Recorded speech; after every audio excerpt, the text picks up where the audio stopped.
Ramirez is a trap rapper that I stumbled upon earlier this year with the Grey Gorilla. Not a project that got a huge amount of attention, but I stumbled upon it and I think it's pretty great. It's nothing really adding anything new to the trap genre, to be honest, but it's just a lot of great bangers. Not lyrically that poignant really either, but you know, it's not really the genre you'd go to for that anyway. It's just a lot of fun to me. And so I recently found out that there was a new project here, mostly collaboration, I guess, with an artist named Rossi or Rocky, who I don't know a great deal about, but I've looked upon some of his you know, descriptors, his tags, and he seems to be in the hypnagogic pop type lane, the sort of R&B crooner type stuff as well. And completely on a different level to the Grey Gorilla, here we get something that's more of a West Coast flavor, a West Coast hip hop G-funk fusion little project here, which I was pretty surprised to see that, you know, Ramirez was changing sound like this, unless again, you know, he may have done this on other projects, I don't know.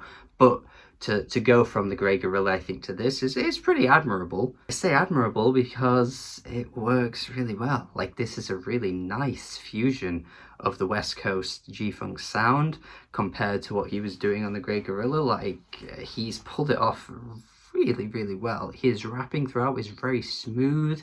The hooks from this artist named Rossi is just so on point for the most part. Like, they just have great chemistry together. He was very similar to Denzel Curry, I think, on the Grey Gorilla, where he's just giving these really hype performances constantly, where he's just kind of yelping at points, but he always sounds like he's really hungry. He's got a lot of energy, whereas on this album there are points where he's kind of laid back, he's kind of chilled out, and I think I like both both sides of Ramirez very nicely. Smooth as hell delivery on lane switching. That opening little track there is a great start to the project. Like, this just sets the tone so well. Like, you're immediately just transported to those 90s artists that were killing this sound and, you know, bringing this sound to life essentially.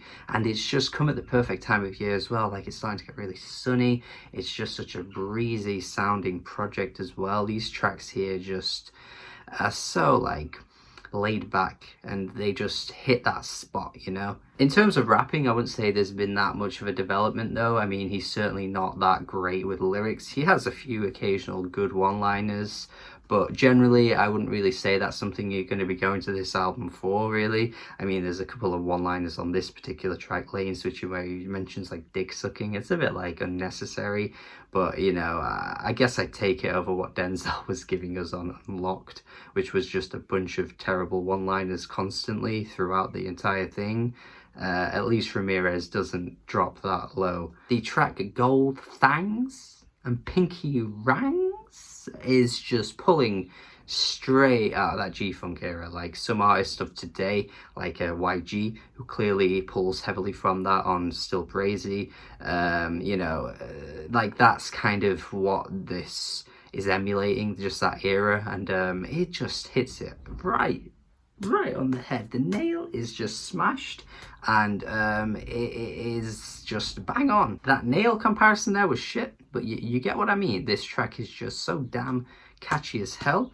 Oh, the singing from Rossi throughout. Oh, I love his singing. Love this guy's voice. I feel like he needs to be picked up by some bigger artists and get his name out there, because he needs to be like the feature guy from now on. Like, I want to see him on way more songs than we're getting. I mean, this is the first project he's really officially on. He's not really like a big name.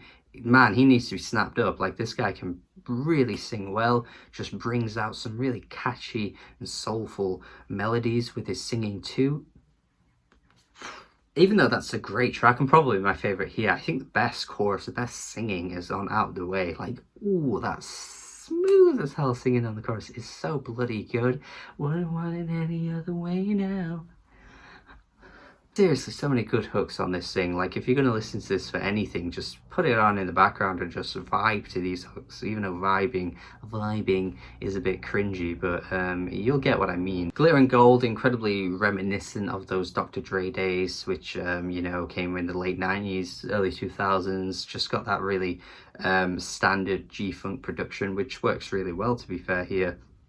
And then you got Rossi coming through with that like Thundercat falsetto, and I was like really not into that recent Thundercat album, by the way. But I don't know, man. I think this guy here is kind of doing what Thundercat was doing there in a much better capacity. Like his range is just way more nicer on the ears. Like there isn't like this ugliness to the production. The production is very on point and clean. I just feel like that's what something that we needed to hear on that Thundercat album. In my opinion, that's how I felt. I didn't like that album at all, but here it's just a nice little replacement for that. There are a couple of skits on the album which don't really appeal to me all that much. I guess skits generally aren't particularly that interesting to me unless they're funny. I'd prefer, you know, some comedic type skits that you get from like a Little Brother album rather than just some really pointless background talking, which you get on this one here. You get it on the final track too. In fact, the little final stretch of the album honestly is a bit weak. I think the penultimate track is alright. It's got way more like of this like heavy energy to it than anything else on the whole album, to be honest. It's a bit out of place. But I guess it just reminds me of what I was hearing on the Grey Gorilla, and I feel like everything that was done on the Grey Gorilla was done better there than what it is here. Like the bass comes through and it's absolutely booming, the rapping is just gruffer, it's grimier, it's just a bit of an odd change of pace, to be fair. And I'm just not entirely sure if it needed to be on an album like this with this West Coast breezy, chilled out production throughout the entire thing, and then right at the end you just got this. I guess it's fine for what it is, but you know, just go back and check other Ramirez projects. You'll hear how better he can do what he's doing here there. I guess it's just a bit odd, so it maybe could have ended on a stronger note.